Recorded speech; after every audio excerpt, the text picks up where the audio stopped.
রহমানুর রহিম। বাংলাদেশ সরকারি কর্মচারী দাবি আদায় ঐক্য পরিষদ কর্তৃক আয়োজিত আজকের এই সভার সম্মানিত সভাপতি, সম্মানিত প্রধান অতিথি, বিশেষ অতিথি, মঞ্চে যারা আছেন এবং আমার সামনে যারা উপস্থিত আছেন সহকর্মীবৃন্দ, সবার প্রতি সালাম, আসসালামু আলাইকুম।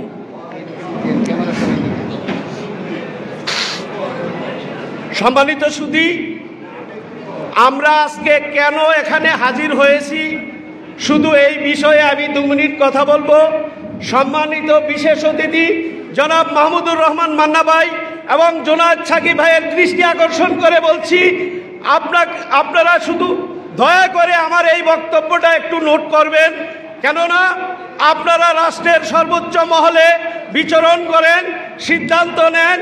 আজকে যে বৈষম্যের শিকার আমরা, সেই বৈষম্য এখন নয়, 2015 সাল থেকেই সেই বৈষম্য শুরু হয়েছে। কোথায় বৈষম্য শুরু হয়েছে সেই বিষয়টি আমি বিশ্লেষণ করতে চাই। সম্মানিত প্রধান অতিথি, 2015 সালে সরকারি কর্মচারীদের যে পে স্কেল দেওয়া হয়, সর্বোচ্চ গ্রেড 78,000, সর্বনিম্ন 8,250। এখানেই আমার ব্যবধান মাত্র 70,000 টাকা। যে সকল কর্মকর্তা কর্মচারী দিনাতিপাত করে আমাদের 4টি মৌলিক অধিকার, খাদ্য, স্বাস্থ্য, শিক্ষা, বাসস্থান, এখানে কোনো গ্রেড ভিত্তিক হতে পারে না। কারণ একজন সচিব যদি 1 লক্ষ টাকা বেতন পায়, আমার একজন কর্মচারীকে সর্বনিম্ন 50,000 টাকা পেতে হবে। কারণ মৌলিক অধিকারগুলো আপনাকে সন্নিবিষ্ট করতে হবে। আমার খাদ্যের প্রয়োজন, বাসস্থানের প্রয়োজন, চিকিৎসার প্রয়োজন এবং লেখাপড়ার প্রয়োজন। সেখানে আপনি সর্বনিম্ন গ্রেড 8,250 টাকা, সেই 8,250 টাকায় অন্যান্য ভাতাদি সহ আমার একজন সহকর্মী বেতন ভাতা পায় মাত্র 15,000 টাকা। আমি আপনার দৃষ্টি আকর্ষণ করে বলতে চাই, 15,000 টাকায় যদি সর্বনিম্ন বেতনভুক্ত একজন কর্মচারী ঢাকা শহরে বাসা ভাড়া নিয়ে থাকে, তাহলে তার সন্তানদের সেই লোক 15,000 থেকে সর্বনিম্ন 10,000 টাকা তার বাসা ভাড়া দিতে হবে। আর যে 5,000 টাকা থাকে তা দিয়ে তার খাদ্য, শিক্ষা, বাসস্থান সমস্ত কিছু মেনটেন করতে হয়। 2015 সালের পে স্কেলে যে পদ্ধতি অবলম্বন করেছেন সেটি হলো 1:6 পদ্ধতি। জনাব মাহমুদুর ভাই মান্নার দৃষ্টি আকর্ষণ করে বলতে চাই, আপনি আমাকে বলেন সেই 6 জনের পরিবার 15,000 টাকায় কি করে চলতে পারে? আমাকে চিকিৎসা ভাতা দেওয়া হয় মাত্র 1,500 টাকা। আপনি বেতন স্কেল তৈরি করেছেন 1:6 পদ্ধতিতে।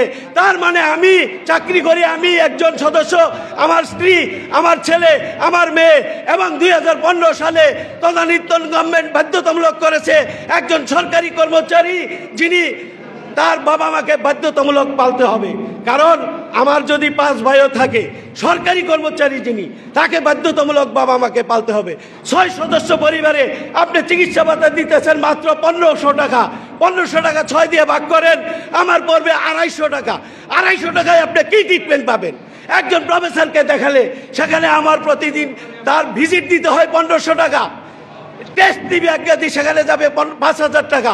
ঔষধ কিনতে যাবে 5,000 টাকা।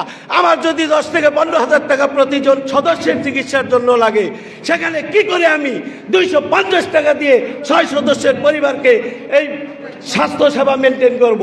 আমার চিকিৎসার জন্য, শিক্ষার জন্য ভাতা দেওয়া হয় মাত্র 1,000 টাকা। একজন ছেলের জন্য 500, 2 জনের জন্য 1,000। কিন্তু আপনি দেখেন আমার যে সর্বনিম্ন কর্মচারী, তার ছেলে কি ডাক্তার, ইঞ্জিনিয়ার, বড় অফিসার হতে চায় না। এই দেশে কি করে 500 বা 1,000 টাকা দিয়ে আমি আমার এই 2 জন সন্তানকে লেখাপড়া করাবো? সম্মানিত উপস্থিতি, আজকে আমাকে যে যাতায়াত ভাতা দেওয়া হয়, সেই যাতায়াত ভাতা 300 টাকা। 300 টাকা প্রতিদিন পরে 10 টাকা। আপনি বলেন আমি যদি এখান থেকে গাজীপুর অবশ্য করি, আপ ডাউন কত টাকা ভাড়া আসে? আমি 10 টাকা দিয়ে কি করে যাতায়াত ভাতা দিব? আমার টিফিন ভাতা দেওয়া হয় মাত্র 200 টাকা। 200 টাকা লজ্জাস্কর ব্যাপার। 200 টাকা টিফিন ভাত আপনি 30 দিয়ে ভাগ করেন, প্রতিদিন আসে 6 টাকা 66 পয়সা। আপনি একটি সিঙ্গারা খান রাস্তায়, এক গ্লাস পানি খান, একটা বিড়ি সিগারেট যদি খায়, আমার প্রতিদিন 50 টাকা টিফিন সর্বনিম্ন লাগে। সেখানে কি করে আমার 6 টাকা 66 পয়সা? লজ্জা লাগে একজন ভিক্ষুকও 6 টাকা 66 পয়সা ভিক্ষা নিতে চায় না। সম্মানিত সুধীবৃন্দ, আমাদের যে পে স্কেল আগামীতে যদি কমিটি গঠন করা হয়, বিশেষ করে আমি আমার প্রধান অতিথি এবং বিশেষ অতিথির দৃষ্টি আকর্ষণ করছি, সেই পে স্কেলে অবশ্যই কর্মচারী প্রতিনিধি থাকতে হবে। কারণ একটি গল্পে আছে, কাকে যেন কি ভাগ করতে দিছিল সে একটা প্রাণী, তার অংশে সে পূর্ণটা নিয়ে বাকি অংশে সে রাখে নাই। যেহেতু একটা ভদ্র পরিবেশ, বাকিটা আর বললাম না। সম্মানিত সুধীবৃন্দ, আগামী পে স্কেলে যদি সচিবের 1 লক্ষ টাকা করা হয়, সর্বনিম্ন 50,000 টাকা করতে হবে, তাহলে এই বাজার ব্যবস্থা টিকবে না। আমি মাহমুদুর রহমান মান্না ভাই এবং জোনায়েদ সাকিব ভাইয়ের দৃষ্টি আকর্ষণ করে বলছি, আপনারা রাষ্ট্রের সর্বোচ্চ অবস্থায় অবস্থান করেন, আমাদের এই সমস্যাগুলো আপনি দয়া করে বলবেন। এই আশাবাদ ব্যক্ত করে সকলের সুস্বাস্থ্য কামনা করে আমি আমার সংক্ষিপ্ত বক্তব্য শেষ করছি। আসসালামু আলাইকুম।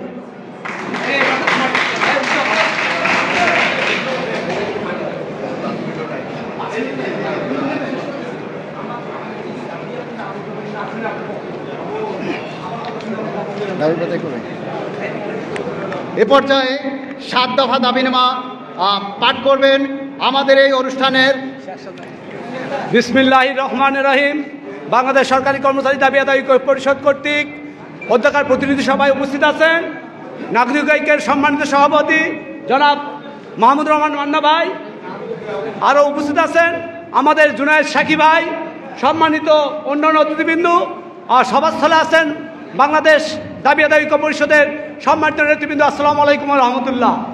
আমাদের জুনায়েদ সাকিব ভাইয়ের বাইরে আরও একটি গুরুত্বপূর্ণ প্রোগ্রাম আছেন, উনি চলে যাবেন বিদায়।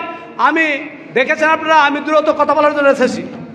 সম্মানিত সুধী, আমি আমাদের অতিথিদ্বয়ের অবগতি সহ সোশ্যাল মিডিয়ার সম্মানিত সকল কর্মকর্তা সহ সম্মানিত সকলের অবগতির জন্য জানাচ্ছি, বাংলাদেশ সরকারি কর্মচারী দাবি আদায় ঐক্য পরিষদ 2015 সালের পে স্কেল বৈষম্য যুক্ত হয়।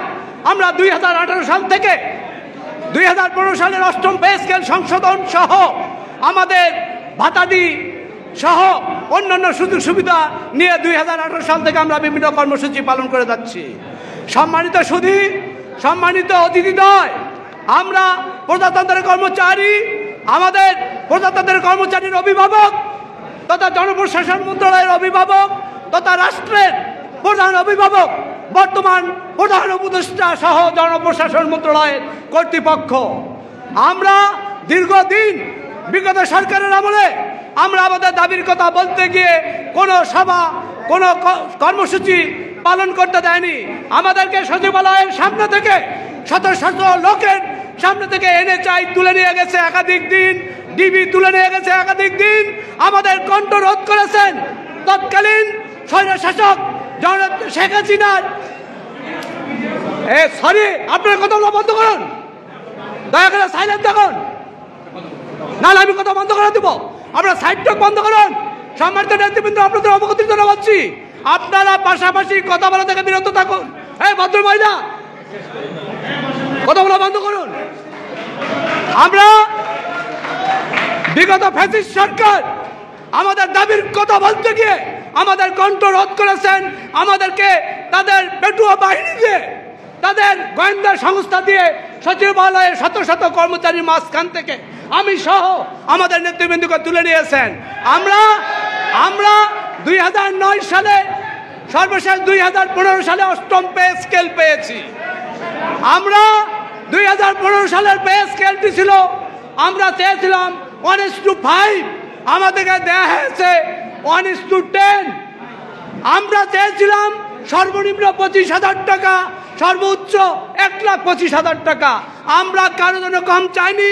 আমরা নিম্ন বেতনভুক্ত কর্মচারী, নিম্ন গ্রেডভুক্ত কর্মচারী, আমরা আমাদের 6 সদস্য পরিবার নিয়ে যেমন যাপনের জন্য সর্বনিম্ন স্কেল চেয়েছিলাম 25,000 টাকা, যেটা আমাদের অন্যান্য দেশে চালু আছে।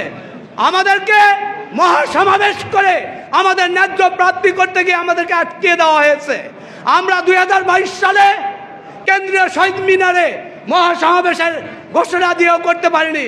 তেমনি ভাবে 2023 সালে আমরা কর্মসূচি পালন করতে গিয়েও আমাদেরকে তৎকালীন জনপ্রশাসন মন্ত্রণালয়ের মন্ত্রী ফরহাদ এবং সাবেক ফ্যাসিস্ট সরকারের এপিএস জনাব খায়রুল সাহেব আমাদেরকে মন্ত্রণালয়ে ডেকে নিয়ে আমাদেরকে থ্রেট করেছে, তোমরা যদি কর্মসূচি বন্ধ না করো তাহলে তোমাদেরকে বাংলাদেশ থেকে বিতাড়িত করা হবে, তোমাদেরকে চাকরি থেকে বিতাড়িত করা হবে। সম্মানিত অতিথিদ্বয়, আমরা 2022-23 সালে সমাবেশ করতে পারিনি। আমরা প্রজাতন্ত্রের কর্মচারী। আমরা 2015 সালের পরে 2020 সালে পে স্কেল পাবার কথা। আমাদের 2015 সালের পরে 20 সালে পে স্কেল পাবার কথা, আমাদেরকে পে স্কেল দেননি। আমরা 20 সালে পে স্কেল পাবো, নবম পে স্কেল। নবম পে স্কেলের জন্য আমরা বিভিন্ন সময় গোটা দেশে কর্মসূচি পালন করছি। আমাদের এক অভিন্ন নিয়োগ বিধি, দিলে আমাদের প্রজাতন্ত্রের কর্মচারীরা সচিবালয়ের বাইরের সকল কর্মচারী উপকৃত হবে। এতে সরকারের কোনো আর্থিক সংশ্লেষ নাই। আমরা প্রজাতন্ত্রের কর্মচারী হিসেবে, এই দেশের নাগরিক হিসেবে, আমরা স্বাধীন সার্বভৌম দেশের নাগরিক হিসেবে এক অভিন্ন নিয়োগ বিধি আমাদের স্বাধীনতার স্বাধিকার অধিকার, আমাদের রাষ্ট্রীয় অধিকার, আমাদের নাগরিক রাইট, আমাদের ডেমোক্রেটিক রাইট। আমি সবিনয় বলতে চাই, আমাদের অতিথিদ্বয় আমাদেরকে প্রধান উপদেষ্টার সাথে তাদের উপস্থিতিতে আমাদের কর্মচারী নেতৃবৃন্দকে কথা বলার সুযোগ করে দিবেন। আমরা বিগত দিনের এই একই হলে মান্না ভাই এবং সাকিব ভাইকে সবিনয় অনুরোধ জানিয়েছি যে আমাদের প্রজাতন্ত্রের কর্মচারীদের পদবৈষম্য, সচিবালয়ে যারা চাকরি করেন তারা এক ধরনের স্কেলের সুবিধা পান, আমরা সচিবালয়ের বাইরে যারা থাকি তারা বৈষম্যের শিকার। তা আমার সচিবালয়ে একজন অফিস সহকারী সরাসরি 10ম গ্রেডে পদোন্নতি পান। আমাদের সচিবালয়ের বাইরের কর্মচারীরা আমরা অফিস সহকারী থেকে উচ্চমান সহকারী, সুপারিনটেন্ডেন্ট, তারপরে আমরা 10ম গ্রেডে যাই। তা আমাদের স্বাধীনতার সুফল 54 বছর পরে বাংলাদেশে কোথায়? আমি কোশ্চেন রাখতে চাই, স্বাধীনতার 54 বছর পরে প্রজাতন্ত্রের কর্মচারীর মধ্যে যে বৈষম্যের বেড়াজাল ব্রিটিশরা তৈরি করে গেছেন, সেই বৈষম্যের বেড়াজালে আমরা এখনো আবদ্ধ। আমরা স্বাধীনতার অনেকেই বলে থাকি দ্বিতীয় স্বাধীনতা 5ই আগস্ট আমাদের ছাত্র জনতা এই ফ্যাসিস্ট সরকারকে, এই স্বৈরাচার শাসককে বিদায় করিয়েছেন। এই বর্তমান সরকার 2টি জিও জারি করিয়ে তারাও এই বৈষম্যের বেড়াজালে কর্মচারীদেরকে আবদ্ধ করেছেন। একটি হলো কার লোন। আগে উপসচিব, অ্যাডমিন ক্যাডারের উপসচিবরা পেতেন, প্রতিরক্ষা মন্ত্রণালয়ের কর্মকর্তারা পাইতেন। সেই কার লোনটি সচিবালয়ের বাইরে জুডিশিয়াল সার্ভিসে কর্মকর্তাকে দিয়ে একটি বৈষম্যের বেড়াজাল তৈরি করেছেন।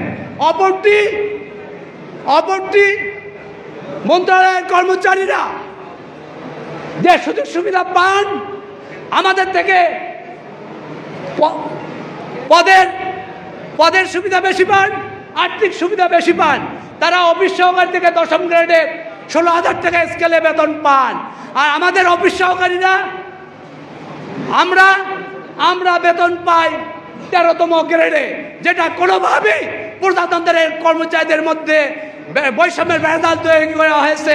সচিবালয়ের বাইরের কর্মচারীরা সেটা মেনে নিতে পারে না। আমরা সচিবালয়ের বাইরের কর্মচারীরা চাই এক অভিন্ন নিয়োগ বিধি, আর সচিবালয়ের কর্মচারীরা চায় টিপটপ ভাতা। আরে ভাই, যেখানে মৌলিক অধিকার পালন হয় না, যে দেশে মৌলিক অধিকার পালন হয় না, আমরা প্রজাতন্ত্রের সচিবালয়ের বাইরের কর্মচারীরা মৌলিক অধিকারের বাইরে। আর তারা এমনিতেও সুযোগ সুবিধা বিগত ফ্যাসিস্ট সরকার দিয়ে গেছে, তারা এখন চায় টিপটপ ভাতা। আমি আমাদের অতিথিদ্বয়ের আরো অবগত জানা বলি, বাংলাদেশের প্রজাতন্ত্রের কর্মচারীদের নিয়োগ বিধি বেতন স্কেল হবে এক অভিন্ন। তাদেরকে যদি শুধু তারা বিশেষ জায়গার কর্মচারী হিসেবে তাদেরকে সরকার বিশেষ সুবিধা দিতে চাইলে তাদেরকে বিশেষ ভাতা দিতে পারে। সচিবালয় ভাতা দিতে বলে, প্রধানমন্ত্রীর কার্যালয়ের কর্মচারীরা টিপটপ ভাতা পায়, মাসে আপনারা অনেকেই অবগত নয় 8,500 টাকা তারা শুধু সিগারেট টানার টাকা অনারিয়াম পায়। অথচ আমাদের সর্বনিম্ন স্কেল 8,250 টাকা, তারা যে সিগারেটের টাকা পায়। ব্রিটিশ সরকার যে সিগারেটের পয়সা চালু করে গিয়েছে, আমাদের কর্মচারীরা সেই স্কেলে বেতন পান না, আমাদের মৌলিক অধিকার রক্ষা করতে পান না। আমরা বর্তমান উপদেষ্টা জনপ্রশাসন সংস্কার কমিটি করেছেন। জনপ্রশাসন সংস্কার কমিটি তাদের দায়িত্ব, তাদের কর্তব্য হলো জনপ্রশাসনের 18 লক্ষ কর্মচারীর বৈষম্য দূর করা। আমরা কি সংস্কার দেখছি? তারা সংস্কার করছে অ্যাডমিন ক্যাডারের 764 জন আপনারা দেখেছেন, শুধু তারা অ্যাডমিন ক্যাডারের মধ্যে সীমাবদ্ধ রেখেছে। তাদের সংস্কার শুধু অ্যাডমিন ক্যাডারের মধ্যে সংস্কার সীমাবদ্ধ রেখেছেন। তারা 75 কোটি টাকা বরাদ্দ দিয়েছেন। এই সরকার, বর্তমান সরকার, আমরা তাকে বলি বৈষম্য বিরোধী সরকার। এই সরকারের দায়িত্ব